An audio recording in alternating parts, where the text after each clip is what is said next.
সালামু আলাইকুম। সবাইকে স্বাগতম জানাচ্ছি আমাদের আজকের রিভিউ সলভ ক্লাসে। আমি doctor Mohammad Mahfuz Hasan, BDS pass করেছি Shaheed Suhrawardy medical college dental unit থেকে 2013-14 সেশন। এখন এমএস ফেজ এ তে আছি বঙ্গবন্ধু শেখ মুজিব মেডিকেল বিশ্ববিদ্যালয়ে অর্থোডন্টিক্স অ্যান্ড ডেন্টোফেশিয়াল অর্থোপেডিক্স ডিপার্টমেন্টে। চলুন তাহলে আমাদের আজকের সলভ ক্লাসটি শুরু করা যাক। আমাদের আজকের টপিক ছিল মূলত জেনারেল এবং ওরাল ফিজিওলজি, পাশাপাশি ফার্মাকোলজি এবং এসডিএম। মনে রাখতে হবে এফসিপিএস পরীক্ষায় আগে যেরকম ৩টা পেপারে ভাগ করা ছিল, এখন আর ৩টা পেপার ভাগ হয় না, ৩টা পরীক্ষা একই দিনে হয়। অর্থাৎ ৩টা পেপার মার্জ করে একটা পরীক্ষা করা হয়েছে। ১৫০ কোয়েশ্চেনের পরীক্ষা, এর মধ্যে ৭৫ থাকবে হচ্ছে আপনার এমসিকিউ, ৭৫ এসবিএ। সো প্র্যাকটিসটা খুব বেশি জরুরি, কেননা এত লম্বা সময় এত লম্বা পরীক্ষা দেওয়াটা খুবই টাফ একটা বিষয়। বাট আপনাদের প্রস্তুতির সুবিধার্থে আমরা অ্যানাটমি, ফিজিওলজি, প্যাথোলজি ভাগ ভাগ করেই আপনাদের প্রস্তুতির ব্যবস্থা নেওয়া হয়েছে। পাশাপাশি মক টেস্ট থাকবে, যেগুলোতে হচ্ছে আপনারা পূর্ণাঙ্গ পরীক্ষা দিতে পারবেন। চলুন তাহলে আমাদের আজকের ফিজিওলজি অংশটা শুরু করা যাক। প্রথম প্রশ্ন ছিল, hypercalcaemia with low parathyroid hormone is caused by. আমরা জানি প্যারাথাইরয়েড হরমোন সাধারণত ক্যালসিয়াম আমাদের ব্লাডে বাড়ায়। সো যদি হাইপার ক্যালসেমিয়া থাকে, স্বাভাবিক হিসাবেই বডিতে প্যারাথাইরয়েড হরমোন বেশি থাকার কথা। কিন্তু কিছু কিছু কন্ডিশন আছে, যে কন্ডিশনে প্যারাথাইরয়েড হরমোন কম থাকা সত্ত্বেও বডিতে হাইপার ক্যালসেমিয়া হয়। এই কন্ডিশনগুলো কি কি? Diabetics, hypothyroidism, elevated vitamin D, Cushing syndrome, thyroid carcinoma. Diabetics, elevated vitamin D এবং থাইরয়েড কার্সিনোমা। এছাড়া আরো কিছু কজ আছে, যেরকম হচ্ছে আমাদের থাইরোটক্সিকোসিস বা ভিটামিন ডি ইনটক্সিকেশন যেগুলা, বা সার্কয়েডোসিস এই ধরনের। এছাড়া আমাদের কিছু কিছু কার্সিনোমা আছে। এই কার্সিনোমাগুলোর নাম আপনাদের শীটে দেওয়া আছে, এই সবগুলো নামকে মাথায় রাখতে হবে। Metabolic change in body during prolonged fasting: increase fatty acid, increase protein anabolism, increase glycolysis, increase gluconeogenesis, and increase ketogenesis. Prolong fasting এর ক্ষেত্রে আমরা কোনটা কোনটা পাই? আমরা জানি যখন একটা মানুষ ফাস্টিং করে তখন তার আস্তে আস্তে হচ্ছে বডির গ্লাইকোজেন ডিপ্লিশন হতে থাকে, তার বডি সব গ্লুকোজ ইউজ করে ফেলে। তো গ্লুকোজ ইউজ হয়ে যাওয়ার পরে আমাদের সেকেন্ড মোস্ট কমন ফুয়েল হচ্ছে আমাদের বডির ফ্যাট। ফ্যাট ভেঙে ফ্রি ফ্যাটি অ্যাসিড বডিতে আসবে। পাশাপাশি তখন হচ্ছে আমাদের বডিতে ফ্যাটি অ্যাসিড বার্ন করে এনার্জি তৈরি হবে, পাশাপাশি কিটোন বডি তৈরি হবে। সো ফ্যাটি অ্যাসিড বাড়বে, প্রোটিন ক্যাটাবলিজম বাড়বে, অর্থাৎ প্রোটিন ভাঙবে, প্রোটিন তৈরি হবে না। সো ক্যাটাবলিজম হবে, not anabolism. Increase glycolysis falls. Prolong fasting এ অলরেডি বডির গ্লুকোজের সাপ্লাই শেষ, সো গ্লাইকোলাইসিস আর বাড়বে না। ইনক্রিজ গ্লুকোনিওজেনেসিস, আদার সোর্স থেকে গ্লুকোজ তৈরি হওয়াটা বাড়বে, কেননা বডির সবচেয়ে রেডি ফুয়েল হচ্ছে glucose. So other source amino acid বা ফ্যাটি অ্যাসিড থেকে হচ্ছে গ্লুকোজ তৈরি হওয়ার রেটটা বাড়বে। ইনক্রিজ কিটোজেনেসিস, যেটা বললাম, ফ্যাটি অ্যাসিড বার্ন হওয়ার কারণে আমাদের বডিতে কিটোন বডি ফর্ম হবে এবং বডিতে কিটোনের পরিমাণ বেড়ে যাবে।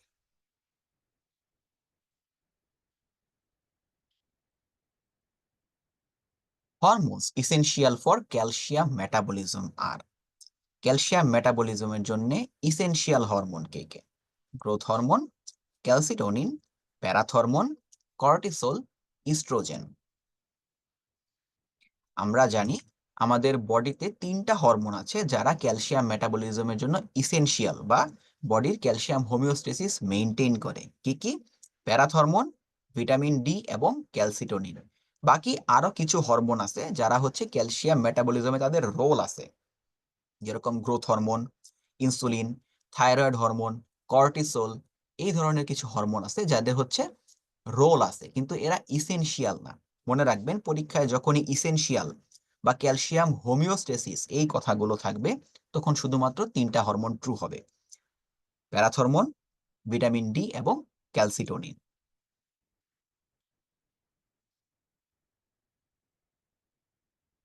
কোএনজাইমস required for TCA cycle. TCA সাইকেলের জন্য কোন কোন কোএনজাইম গুলো জরুরি? টিপিপি, এফএডি,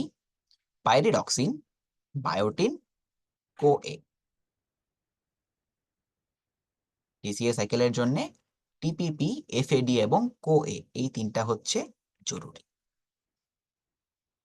এছাড়া আরেকটা হচ্ছে এফএডি, এনএডি।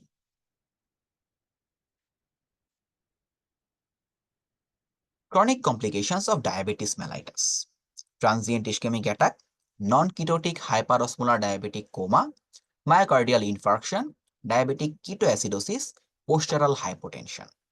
ডায়াবেটিস মেলাইটাসের ক্রনিক কমপ্লিকেশন কোনটা কোনটা? খুবই important topic, every alternate year পরীক্ষাতে থাকে এটা। ক্রনিক কমপ্লিকেশনসের মধ্যে আছে হচ্ছে ট্রানজিয়েন্ট ইসকেমিক অ্যাটাক বা টিআইএ, মায়োকার্ডিয়াল ইনফ্রাকশন বা এমআই এবং পোস্টারাল হাইপোটেনশন।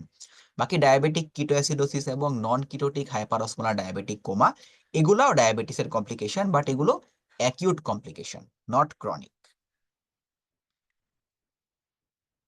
ক্রনিককে আমরা দুই ভাগে ভাগ করতে পারি, মাইক্রোভাস্কুলেচার এবং ম্যাক্রোভাস্কুলেচার। মাইক্রোভাস্কুলারের মধ্যে হচ্ছে impaired vision, renal failure, sensory loss, motor weakness, postural hypotension, GI problem, ulceration of foot, arthropathy etcetera. ম্যাক্রোভাস্কুলারের মধ্যে হতে পারে myocardial infraction, transient ischaemic attack, stroke, claudication, ischaemia এগুলো।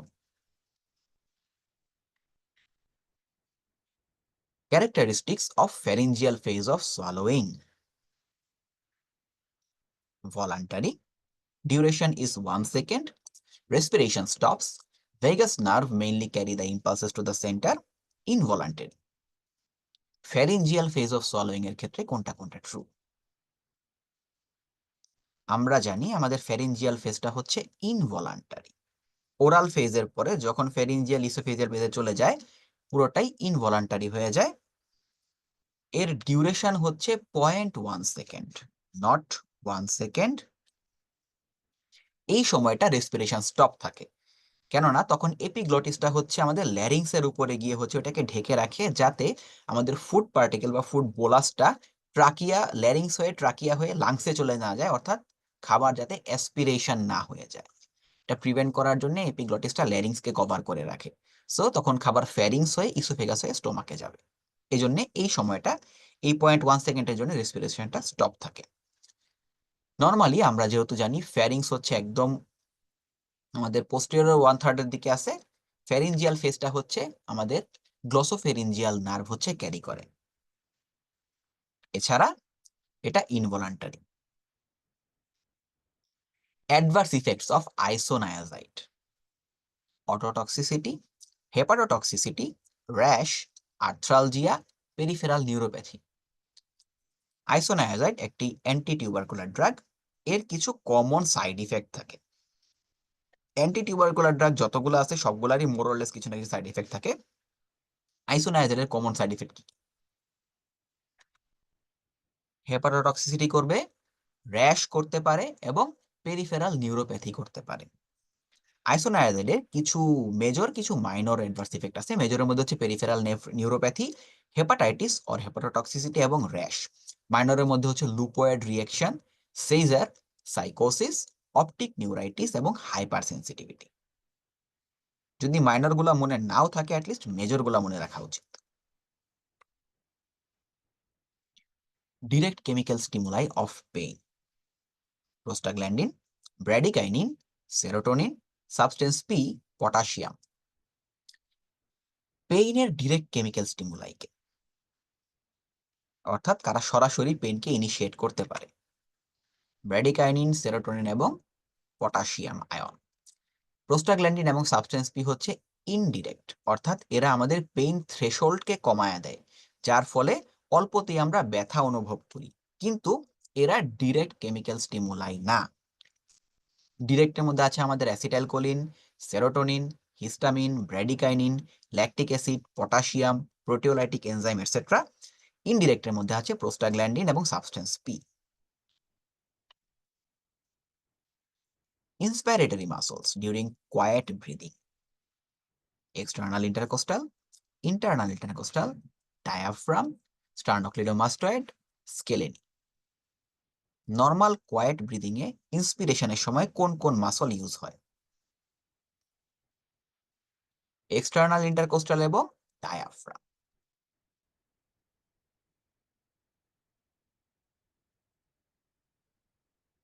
Fluoride Absorption occurs mainly in stomach and small intestine. Increasing in taking calcium reduce fluoride absorption, is not related with osteoporosis, reduces karyogenic property of plaque, mostly excreted by feces. ফ্লুরাইডের ক্ষেত্রে কোনটা কোনটা true?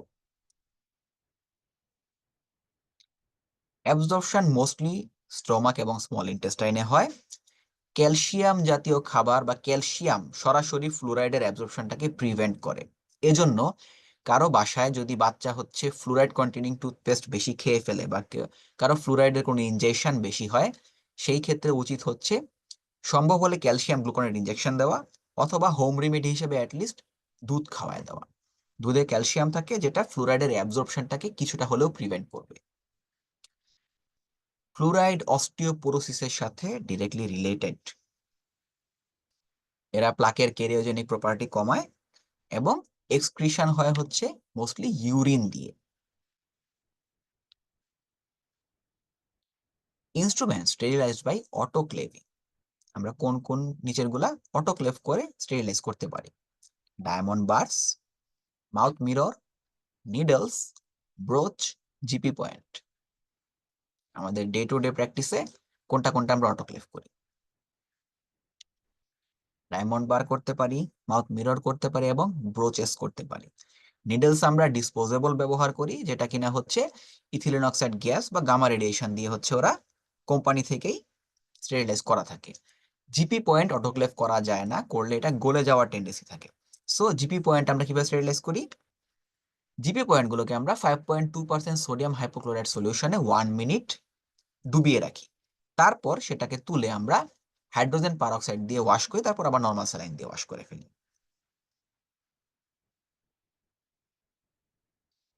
Plasma protein is concerned with blood clotting, immune response, regulating heart rate, regulating blood volume, transport of hormone. আমাদের যে সমস্ত plasma protein আছে তারা কি কি করে? ব্লাড ক্লটিং এ হেল্প করে, ইমিউন রেসপন্সে হেল্প করে এবং ট্রান্সপোর্ট অফ হরমোনে হেল্প করে। ব্লাড ক্লটিং কে করে? ব্লাড ক্লটিং এ হেল্প করে আমাদের ফিব্রিনোজেন, ইমিউন রেসপন্সে হেল্প করে আমাদের গামা গ্লোবিউলিন, এবং হরমোন ট্রান্সপোর্টের ক্ষেত্রে হচ্ছে অ্যালবুমিন এবং গ্লোবিউলিন মেইনলি কাজ করে। Fat soluble vitamin that acts as antioxidant: vitamin C, vitamin E, vitamin K, vitamin D, vitamin A. কোনটা কোনটা?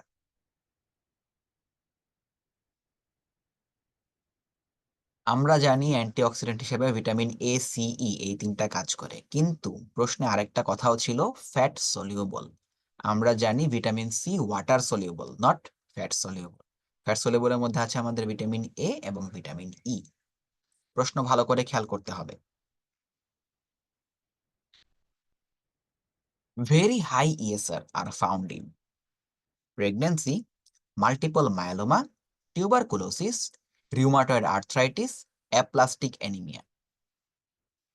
ভেরি হাই ইএসআর আমরা কোন কোন কন্ডিশনে পাই? Multiple myeloma, tuberculosis,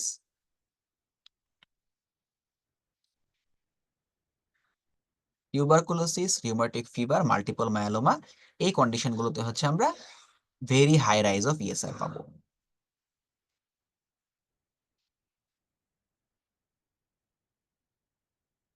calcium binding plasma proteins are albumin, prothrombin, fibrinogen, globulin, antithrombin. নিচের কোন কোন প্লাজমা প্রোটিনের সাথে ক্যালসিয়াম বাইন্ড করবে? অ্যালবুমিন এবং গ্লোবিউলিনের সাথে। অ্যালবুমিনের সাথে অ্যারাউন্ড 80% এবং গ্লোবিউলিনের সাথে অ্যারাউন্ড 20% হচ্ছে আমাদের ক্যালসিয়াম, যেগুলো বাউন্ড ফর্মে থাকে, এরা বাইন্ড করে। Cardiac output increased in standing from lying position, exercise, high temperature, sleep, hypoxia. Cardiac output বাড়ে কখন কখন?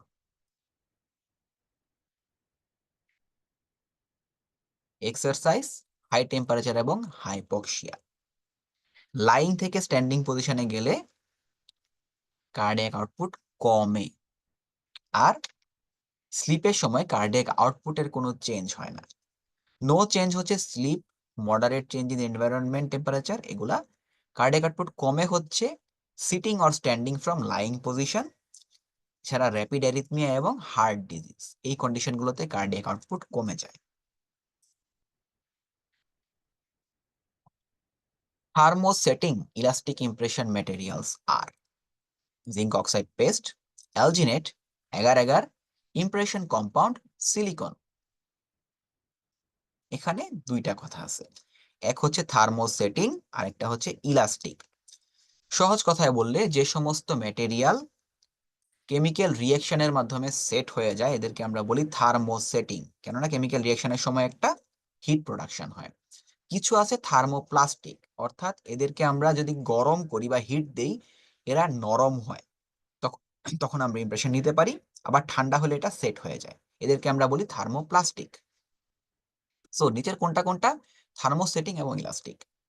Zinc oxide paste, alginate, agar agar, impression compound, silicon.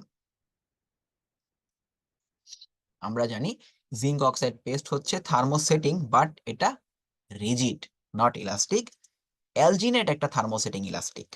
এগার এগার যদিও ইলাস্টিক কিন্তু এটা থার্মোপ্লাস্টিক, গরম করলে ঠান্ডা করলে এটা রিভার্স করা যায়। ইমপ্রেশন কম্পাউন্ড সেম, এটাও থার্মোপ্লাস্টিক বাট এটা rigid.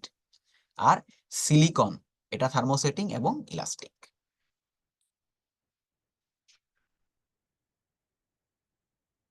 Which of the following source of erythropoietin? নিচের কোনটা কোনটা ইরিথ্রোপয়েটিনের source? Kidney, adrenal gland, perivenous hepatocyte, oviduct, intestine.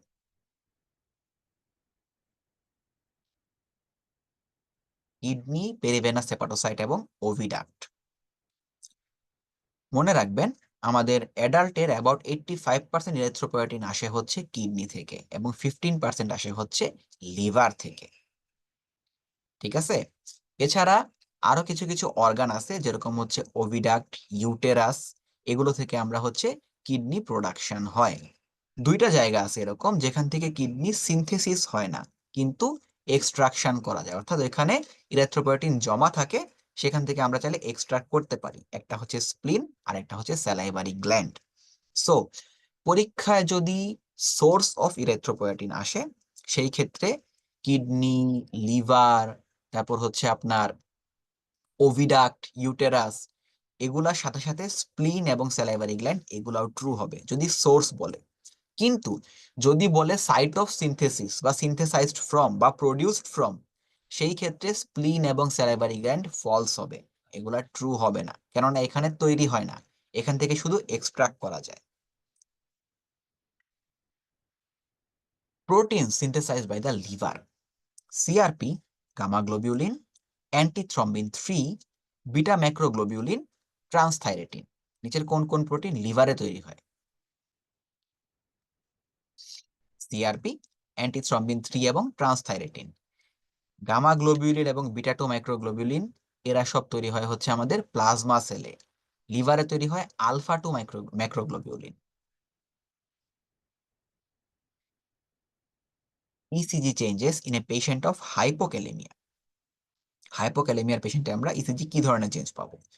prolonged PR interval, tall, peaked and slender T wave, broad and slurred QRS complex, prominent U wave, ST segment depression. হাইপোক্যালেমিয়াতে আমরা prolonged PR interval পাবো, prominent U wave পাবো এবং ST segment depression পাবো। tall, peaked, slender, tent like TO পাই আমরা হাইপারক্যালেমিয়াতে, not hypokalemia.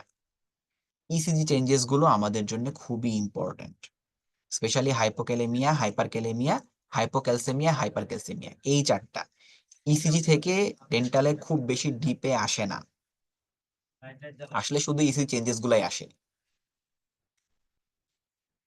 Theories of setting of gypsum product are colloidal theory, lattice theory, hydration theory, dissolution precipitation theory, osmotic theory.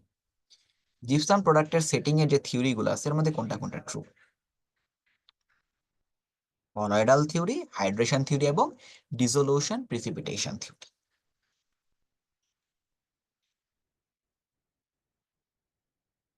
Beta lactamase producing organisms are Haemophilus, Streptococcus, Staphylococcus, Neisseria, E. coli।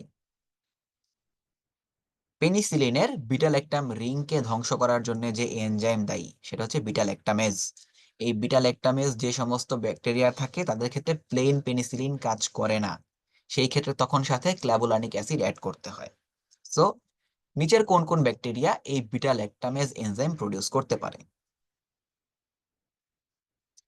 Haemophilus করতে পারে, staphylococcus করতে পারে এবং নিশেরিয়া করতে পারে। এই তিনটা অর্গানিজমের নাম একদম মাথায় ঢুকায় নেন। এরা হচ্ছে beta lactamase producing organism, Haemophilus, Staphylococcus এবং নিশেরিয়া।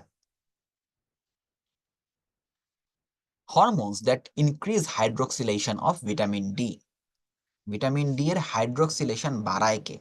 Thyroxine, parathormone, oestrogen, calcitonin, cortisol. Parathormone, oestrogen এবং ক্যালসিটোনিন এরা হচ্ছে ভিটামিন ডি এর হাইড্রোক্সিলেশনকে বাড়ায়। থাইরক্সিন হচ্ছে কমায়, আর ইনহিবিট করে একদম হচ্ছে ফসফেট।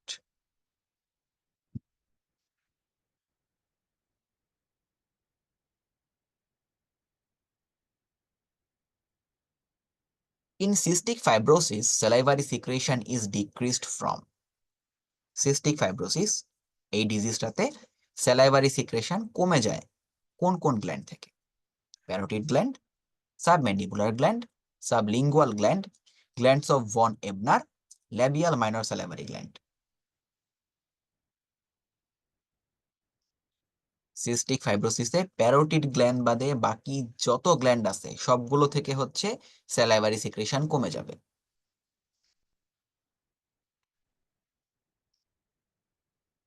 এটা এসবিএ তেও আসতে পারে, সো এটা ভালো করে মাথায় রাখবেন। সিস্টিক ফাইব্রোসিসে secretion from all salivary glands are decreased except parotid gland. Which of the following is or are called hemopoietic vitamin? Vitamin C, vitamin B6, folic acid, vitamin B12, vitamin K. Haemopoietic vitamin কোনটা কোনটা, অর্থাৎ blood cell তৈরি এবং maturation হওয়ার জন্য কোন কোন vitamin দরকার? ফলিক অ্যাসিড এবং ভিটামিন B12, এই দুটো হচ্ছে হেমোপয়েটিক ভিটামিন নামে পরিচিত।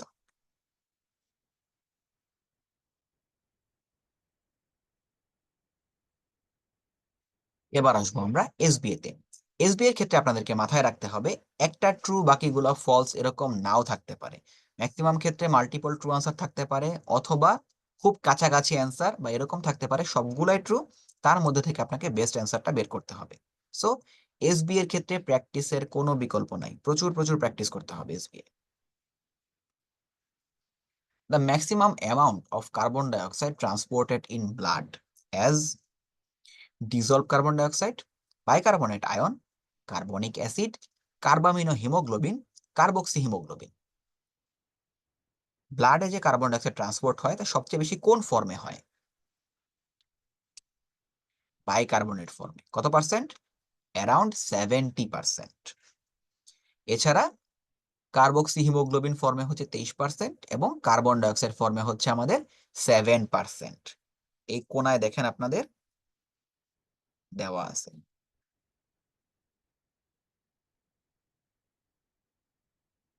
ওকে,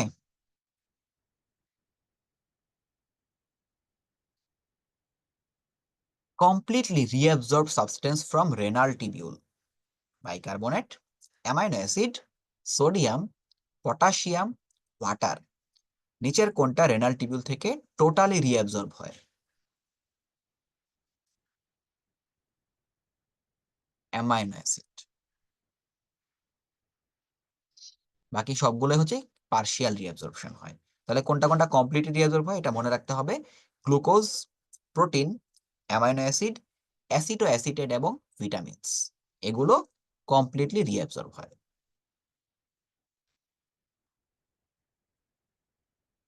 কনফার্মেটরি ডায়াগনোসিস অফ হেমোফিলিয়া। একটা হেমোফিলিয়ার পেশেন্ট আসছে বা আপনি সাসপেক্ট করতেছেন, সেই ক্ষেত্রে তার কনফার্মেটরি ডায়াগনোসিস কোনটা হবে? APTT, PT, factor assay, haemoglobin electrophoresis, BTCT. হিমোফিলিয়ার ক্ষেত্রে কনফার্মেটরি হচ্ছে আমাদের ফ্যাক্টর এসএ। তার ফ্যাক্টর 8 এবং 9 দেখবো আমরা তার লেভেল কত আছে। হিমোগ্লোবিন ইলেকট্রোফোরেসিস কোনটার ক্ষেত্রে? থ্যালাসেমিয়ার ক্ষেত্রে। Good.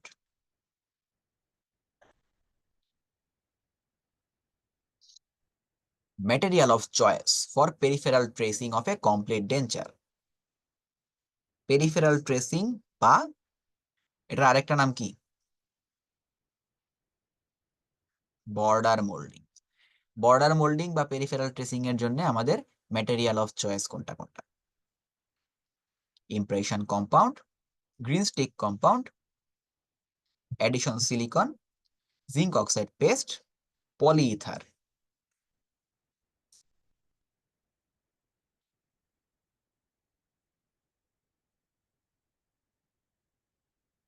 Green stick compound.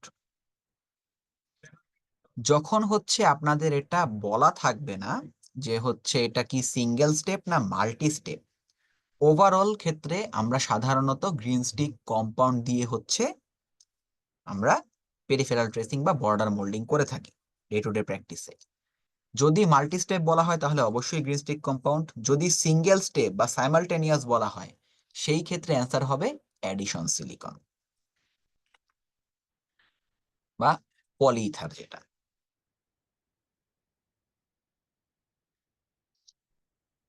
Which of the following organ has greatest oxygen consumption per 100 gram of tissue? Overall না, শুধু পার 100 গ্রাম অফ টিস্যু চিন্তা করলে সবচেয়ে বেশি অক্সিজেন কনজিউম করে কে? Heart.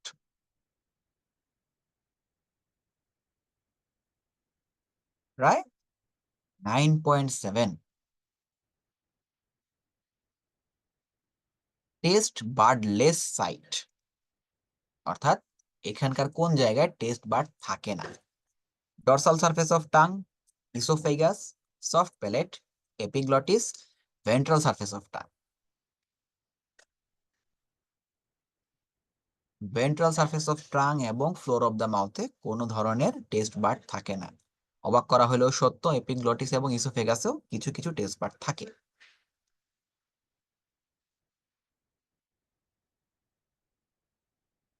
Which of the following waxes burns away without any residue? নিচের কোনটা যখন আমরা বার্ন করব একদম সুন্দর করে নিঃশেষ হয়ে যাবে, কোনো রেসিডিউ থাকবে না? Green stick compound, modelling wax, beading wax, shellac, inlay casting wax. Inlay casting wax, কেননা এটা যদি বার্ন আউটের পরে কোনো রেসিডিউ থাকে সেই ক্ষেত্রে আমাদের ইমপ্রপার কাস্টিং হবে। এই জন্য ইনলে কাস্টিং ওয়াক্সের বিভিন্ন বৈশিষ্ট্যের মধ্যে এটা একটা অন্যতম বৈশিষ্ট্য, যেটা বার্ন করলে টোটালি ইভাপোরেট হয়ে যাবে, কোনো ধরনের রেসিডিউ থাকবে না। ইনলে কাস্টিং ওয়াক্স দেখতে ব্লু কালারের, এর বার্নিং টেম্পারেচার হচ্ছে 500 degree Celsius, used for casting inlay onlay FPD, মূলত মেটাল কাস্টিং এর জন্য করা হয় এবং burns without any residue. Pressure required for sterilization of autoclave at 121 degree Celsius. 121 degree Celsius তাপমাত্রায় অটোক্লেভে স্টেরিলাইজ করার জন্য আমাদের কত প্রেসার প্রয়োগ করতে হবে? 1 pound per square inch, 10 pound per square inch, 15 pound per square inch, 30 pound per square inch এবং 5 pound per square inch, কোনটা ট্রু? এট 121 ডিগ্রি সেলসিয়াস টেম্পারেচারে 15 pound per square inch pressure আমাদেরকে প্রয়োগ করতে হবে। অটোক্লেভের 3 ধরনের টেম্পারেচার ইউজ করা যায়, একটা হচ্ছে 115 থেকে 118। এই টেম্পারেচারে 10 pound per square inch use করতে হয়, সেই ক্ষেত্রে সময় লাগে 45 মিনিট। 121 থেকে 128 ডিগ্রিতে 15 pound per square inch pressure দরকার হয়, 15 থেকে 18 মিনিটে স্টেরিলাইজ হয়ে যায়, এটাই সবচেয়ে বেশি ব্যবহার করা হয়। এছাড়া আরেকটু হাই টেম্পারেচারে যাওয়া যায়, 134 থেকে 138 ডিগ্রি সেলসিয়াস, এই ক্ষেত্রে 30 পাউন্ড পার স্কোয়ার ইঞ্চ আমাদের প্রেসার ইউজ করতে হবে, এটা 3 মিনিটেই অটোক্লেভ হয়ে যায়। Anti tubercular drug that may cause loss of vision, isoniazid, rifampicin, pyrazinamide, ethambutol, streptomycin. নিচের কোন অ্যান্টি টিউবারকুলার ড্রাগটা লস অফ ভিশন করতে পারে বা ব্লাইন্ডনেস করতে পারে? ইথামবিউটল। ইথামবিউটল হচ্ছে রেট্রোবালবার নিউরাইটিস করে, যার ফলে লস অফ ভিশন হতে পারে। Calcium absorption occurs almost entirely in stomach, duodenum, jejunum, ileum, colon. Calcium absorption almost entirely হচ্ছে আমাদের ডিউডেনাম।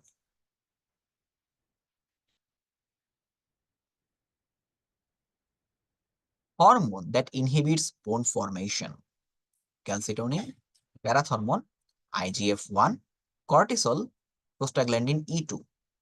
এদের মধ্যে কে বোন ফরমেশনকে ইনহিবিট করবে?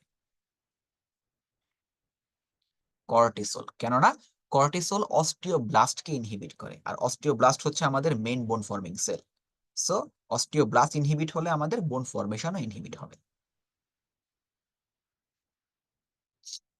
Ductal modification in the parotid gland, it is increased in Cushing disease, Addison's disease, Cons syndrome, সিয়াদ, acromegaly.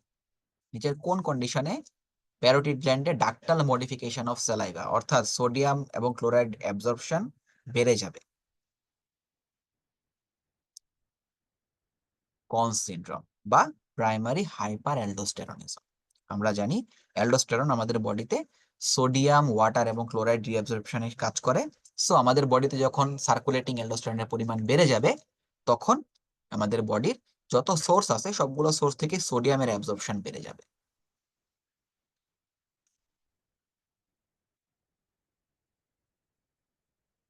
Growth hormone acts on bones, cartilage, bone marrow, liver, pancreas. Growth hormone মূলত কার উপর কাজ করে? লিভারের উপর। আমরা জানি গ্রোথ হরমোন একটা ট্রপিক হরমোন। সে অ্যান্টেরিয়র পিটুইটারি গ্ল্যান্ড থেকে সিক্রেট হয়ে কাজ করে লিভারের উপর। সেখান থেকে সোমাটোমেডিন সি বা IGF-1 রিলিজ করে, যেটা কিনা পরবর্তীতে ফুল বডিতে হচ্ছে গ্রোথে হেল্প করে।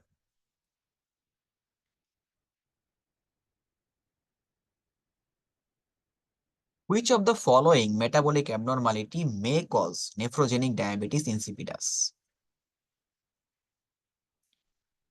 নিচের কোন অ্যাবনরমালিটিতে আমাদের ডায়াবেটিস ইনসিপিডাস পেতে পারি আমরা?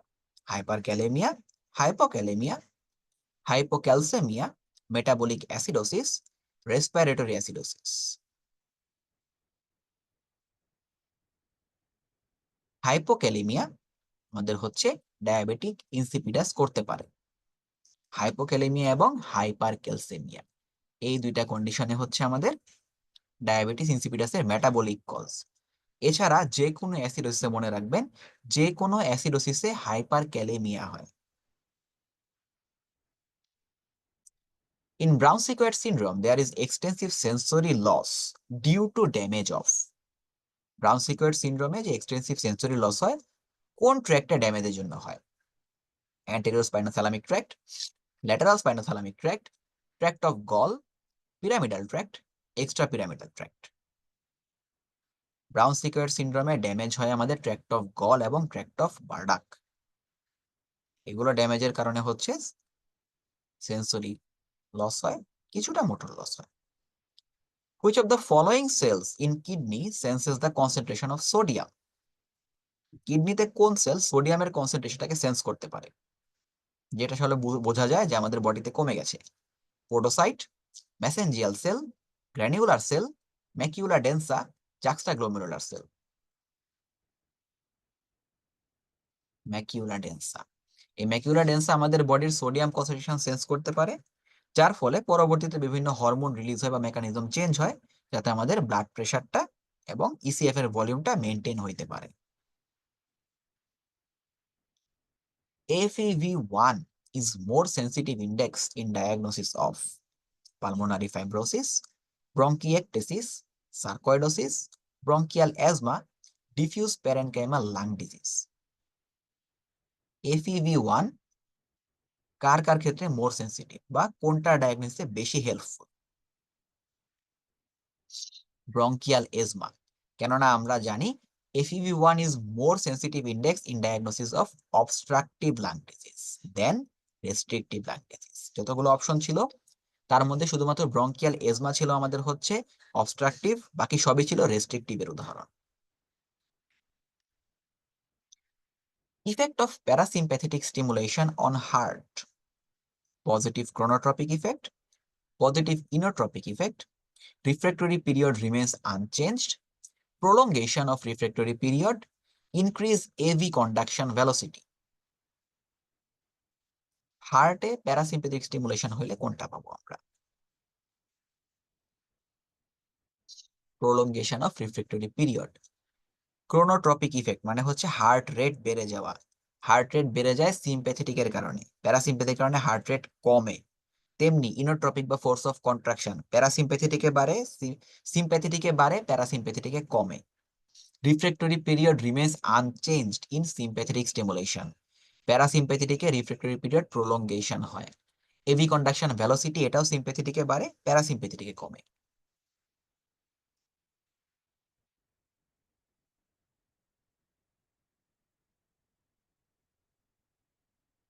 Most permeable portion of microcirculation is arterial, meta-arterial, capillary, post-capillary venules, small arteries.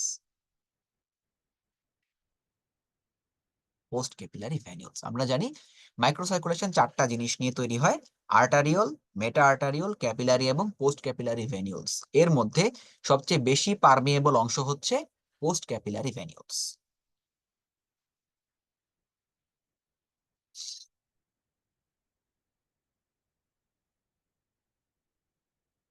Generalized itching may be seen in cholangiocarcinoma, hepatocellular carcinoma, vitamin D deficiency, hemolytic anemia, hepatitis C virus infection.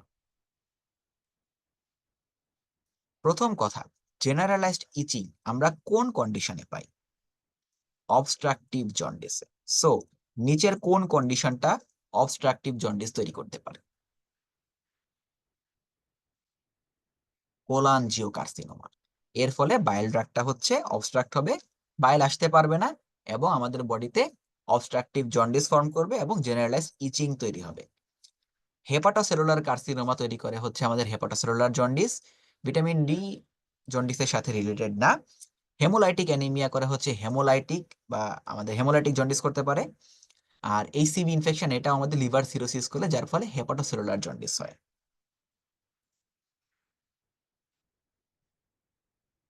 Which of the following causes influx of potassium into cell? Glucagon, epinephrine, acidosis, norepinephrine, beta blocker. সেলে পটাশিয়ামের influx করায় কে বা potassium ঢুকতে সাহায্য করে কে? Epinephrine. আরেকটা main কে করে? Insulin. Right. Normally potassium influx করা insulin, aldosterone, alkalosis, beta agonist বা এপিনেফ্রিন এবং আলফা ব্লকার। পটাশিয়াম ইফ্লাক্স বা বের করে দেয় হচ্ছে glucagon, ECF hyperosmolarity, acidosis, alpha agonist বা নরএপিনেফ্রিন এবং beta blocker. Referred pain is carried by A alpha fiber, A delta fiber, B fiber, C fiber, A beta fiber. Referred pain কে carry করে? C fiber. সবসময় মনে রাখবেন referred pain গুলো carry করে C fibre, আর somatic pain carry করে হচ্ছে আমাদের এ delta fibre. A 44-year-old man receives a large volume of transfusion of whole blood.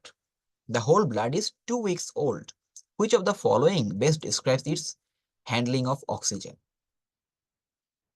একজন মানুষ 2 সপ্তাহ পুরাতন ব্লাডের সাপ্লাই পাইছে, এই ক্ষেত্রে কি হবে? It will have a low affinity for oxygen. Its affinity for oxygen is unchanged. It will more readily release oxygen in metabolically active tissue than fresh blood. The release of oxygen in metabolically active tissues will be the same as fresh blood. It will have an increased affinity for oxygen. আমরা জানি যখন একটা blood অনেক দিন store থাকে তার 2,3-DPG এই জিনিসটা ইউজড আপ হয়ে যায়, এর পরিমাণ শেষ হয়ে যায়। আর 2,3-DPG যখন আমাদের ব্লাডে কমে যায়, সেই ব্লাডের বা সেই হিমোগ্লোবিনের অক্সিজেনের প্রতি অ্যাফিনিটি বেড়ে যায়, অর্থাৎ সে অক্সিজেন নিজের কাছে ধরে রাখতে চায়, সে কাউকে দিতে চায় না। এজন্যে ব্লাড যত পুরাতন হয়, আপনি ট্রান্সফিউশন করার পরেও পেশেন্টের উপকার কম হয়, কারণ ব্লাডে অক্সিজেন আছে, হিমোগ্লোবিনে অক্সিজেন আছে, কিন্তু সেটা টিস্যু পাচ্ছে না, অর্থাৎ টিস্যুতে সাপ্লাই কমে যায়। এই জন্যে ফ্রেশ ব্লাড, যত বেশি পারা যায় ফ্রেশ ব্লাড দেওয়া উচিত। যতদিন স্টোর থাকবে তত আস্তে আস্তে ব্লাডের উপকারিতা কমতে থাকে, কেননা আমাদের মেইন উদ্দেশ্য হচ্ছে টিস্যুতে অক্সিজেন সাপ্লাই করা। সো ব্লাডের হিমোগ্লোবিন নিজে যদি অক্সিজেন নিয়ে বসে থাকে, সে টিস্যুরে সাপ্লাই না দেয়, তাহলে তো কোনো লাভ নাই। এই 2,3-DPG কমে যাওয়ার ফলেই হচ্ছে আমাদের অক্সিজেনের প্রতি অ্যাফিনিটি বেড়ে যায় এবং মেটাবলিক্যালি অ্যাক্টিভ টিস্যুগুলো অক্সিজেন সাপ্লাই কম পায়।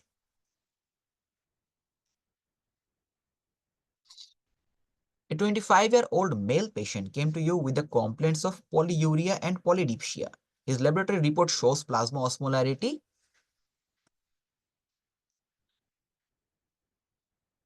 more than 300 milliosmol, urine osmolarity less than 600 milliosmol. What is the most likely diagnosis? আমরা জানি পলিইউরিয়া এবং পলিডিপসিয়া এগুলো ডায়াবেটিসের লক্ষণ। আমরা ডায়াবেটিস মেলাইটাসে 3টা পি পাই, পলিইউরিয়া পাই, পলিডিপসিয়া পাই, পলিফেজিয়া পাই। ইনসিপিডাসে পলিইউরিয়া এবং পলিডিপসিয়া পাই। এখানে কিছু ল্যাবরেটরির কথা বলা আছে, যেরকম বলা আছে তার প্লাজমা অসমোলারিটি 300 এর বেশি, অর্থাৎ প্লাজমার অসমোলারিটি বাড়তেছে, কিন্তু ইউরিনের অসমোলারিটি 600 পাস করে নাই, অর্থাৎ এটাকে আমরা কনসেন্ট্রেটেড বলতে পারি, বাট একদম হাইলি কনসেন্ট্রেটেড না। মনে রাখতে হবে, ডায়াবেটিস ইনসিপিডাসে যেহেতু বডি থেকে প্রচুর পরিমাণে পানি বের হয়ে যায়, সো আমাদের ব্লাডের অসমোলারিটি বাড়তে থাকে, তেমনি ইউরিনের অসমোলারিটি তখন আমরা কম পাই। অন্যদিকে ডায়াবেটিস মেলাইটাসে যেহেতু ব্লাডে গ্লুকোজের পরিমাণ বেড়ে যায়, সেজন্য দেখা গেছে হচ্ছে ব্লাডের অসমোলারিটি বেড়ে যায়। পাশাপাশি যেহেতু গ্লাইকোসুরিয়া হয়, অর্থাৎ ইউরিনে গ্লুকোজ পাস হয়, সেই ক্ষেত্রে ইউরিনের অসমোলারিটিও বেড়ে যায়। সো ডায়াবেটিস মেলাইটাসে আমরা যেরকম ব্লাডের অসমোলারিটি বেশি পাবো, তেমনি ইউরিনের অসমোলারিটিও বেশি পাবো। ডায়াবেটিস ইনসিপিডাসে আমরা ব্লাডের অসমোলারিটি যদিও বেশি পাই, ইউরিনের অসমোলারিটি আমরা কম পাবো। সো এই ক্ষেত্রে অ্যান্সার হবে আমাদের ডায়াবেটিস ইনসিপিডাস।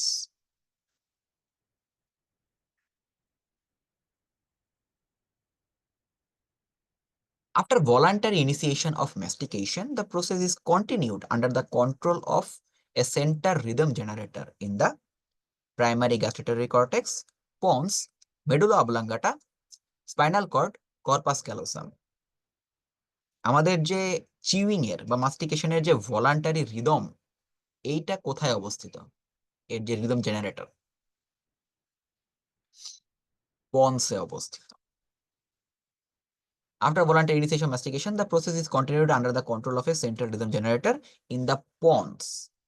এবং যে আমাদের প্রাইমারি গাস্ট্রিটোরি কর্টেক্স, সেটা হচ্ছে আমাদের মূলত পারসেপশন অফ টেস্ট এন্ড ফ্লেভারটাকে কন্ট্রোল করে।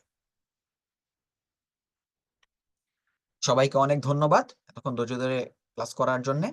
যদি আপনাদের কোনো প্রকার কোনো জিজ্ঞাসা বা হচ্ছে কোনো সমস্যা থাকে বা টপিক বুঝতে সমস্যা হয়, আপনারা হোয়াটসঅ্যাপ গ্রুপে লিখবেন, আমরা চেষ্টা করবো অবশ্যই অ্যান্সার দিয়ে দেওয়ার জন্য। তো সবাই ভালো থাকবেন, সুস্থ থাকবেন, সামনে পরীক্ষার জন্য বেস্ট অফ লাক। আবার দেখা হবে ইনশাল্লাহ। সালামু আলাইকুম।